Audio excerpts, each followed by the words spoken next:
Hi అండి, welcome to my channel. వేసవి holidays వచ్చేసినాయి పిల్లలందరికీ కూడా. ఇంకా మనకి వాళ్ళని హ్యాండిల్ చేయటం అంటే ఒక కత్తి మీద సాములా ఉంటుంది అనమాట. మనం చేసే పని వాళ్ళతో కూడా చేయిస్తే, వాళ్ళని ఇన్వాల్వ్ చేస్తే వాళ్ళు అల్లరి చేయకుండా మనతో పాటు వాళ్ళు ఆ పని చేస్తారండి. నేనైతే రేయాన్ష్కి ఇలా మిక్చర్ చేస్తున్నా అంటే నేను కూడా చేస్తా అంటే సరే నువ్వే చెయ్యని, వాడు ఎంతవరకు చేస్తాడో చేశాక నేను చేద్దామని అన్నా. ఇవి చెయ్యి అవి చెయ్యి అని చెప్తే అన్నీ తీసి దాంట్లో వేయటం, తర్వాత మిక్స్ చేయటం అవన్నీ చేశాడనమాట. సో మీ ఇంట్లో కూడా మీ పిల్లలతో మీరేం పని చేస్తున్నారో దాన్ని ఇన్వాల్వ్ చేయండి. ఓకే, వాళ్ళు పాడు చేస్తారు, లెట్ ఇట్ గో.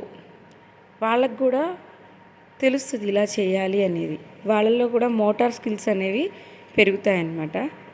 వాడు నిదానంగా చేసినా ఇలా చేయాలని నేను సపోర్ట్ ఇచ్చా.